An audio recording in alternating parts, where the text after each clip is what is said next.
Let's talk about one of the most absurd accusations against Meghan that I've heard in a while.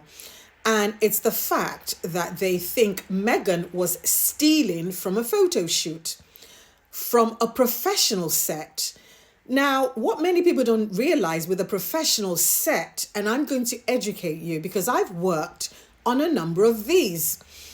On a professional set, you've got contracts, you've got call sheets, you've got stylists, you've got PR reps, you've got managers, you've got brand partners, you've got accountants, and you've got insurers. Even if they're not there physically, the accountants, insurers, and brand partners, they are represented on set. So I think the accusation is just not false, it's logistically impossible. How do I know this? On sets, every item is logged, is tracked, is pulled, is signed in, and it's signed out. So you cannot just walk off with clothes. Every working professional knows this for a fact. So the idea that Meghan, someone with global visibility, would commit petty theft in a controlled corporate environment is beyond laughable. This is not the first time she's done shoots. When she was with Suits, she did shoots all the time. She got sent freebies all the time. So the idea that she would steal from a shoot is beyond laughable. Now, the unfortunate thing is that the press is not amplifying real issues anymore. What they're doing now is that they're lifting random troll comments from accounts with cartoon avatars and they're turning them into news. So this is the ecosystem now. A troll invents a lie. A hate account inflates that lie. A UK tabloid prints it as fact. The palace stays silent and Meghan's team has to come in and clean it up. This is industrialized harassment that is dressed up as journalism. Now, Meghan keeping items is actually normal practice in any industry. I've been on so many sets. I have made things to be taken to a set. When I make cakes or whatever I make, I've made non-edible things. In fact, they've even asked me, do you want them back? I go, no, chuck them in the bin. And some people go, can I have them? I'm like, yeah, sure, you can. I don't care. Once you've given something to a shoot, unless it's something extremely valuable like jewelry that is lent, and even then that comes with security guards, yes, real jewelry comes with security guards. Or sometimes some jewelry companies, they will send replicas depending on the level of the shoot and depending on the level of the celebrity. But I've done shoots where I've literally just donated. I said, yeah, it's yours to keep. Do with it whatever you like. So the part the public doesn't realize is that celebrities are given things left, right, and center to keep. In fact, I remember a reporter saying that when he goes to Kensington Palace, he saw a couple of rooms where it was just chock-a-block full of freebies. People send you stuff all the time.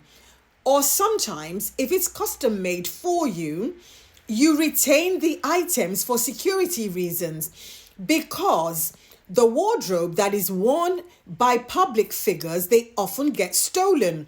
An example is Cynthia Erivo forgetting the hat she wore to a premiere or something in the back of a taxi, and a fan actually took that hat and said to her, I'm happy to give it back to you if you give me tickets for the premiere, and Cynthia Erivo did. So these items get kept, or they get resold, or they get auctioned without permission, or they get cloned by counterfeiters.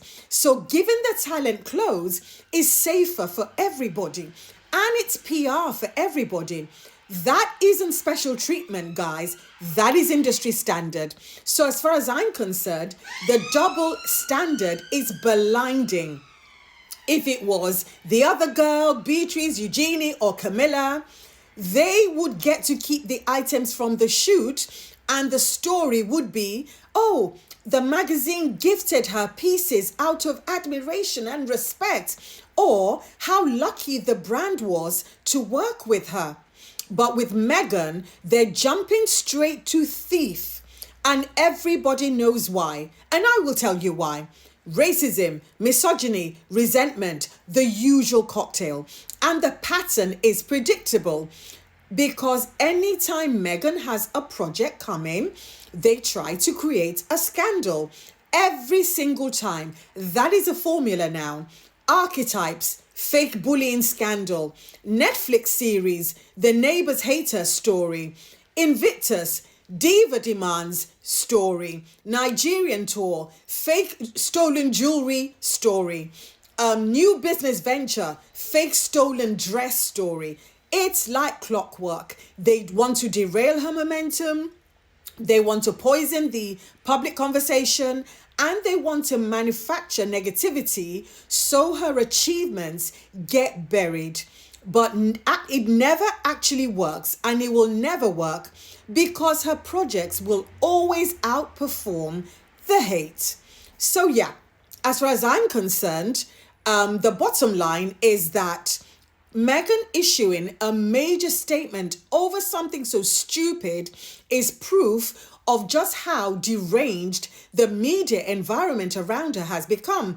If a white royal did this, crickets. If Meghan breathed, scandal. But the fact that they had to release a statement means one thing. Her team is no longer letting this garbage slide. And for me, it's a fantastic sign. So I'll keep saying what I'm saying. Meghan, keep shining, keep moving, keep stepping on their necks, keep doing things. A million accusations is not going to stop her from achieving what she needs to achieve. She's just started. And like when she wrote 2025 in the sand on the 1st of January, she meant it. And she's been giving us back to back to back. And there are more projects to come. And she's going to become a billionaire in no time. Mark my words. My name's Elizabeth. I'm the author of the Luxpreneur. And for more insights like these, please like, share, comment, and follow me.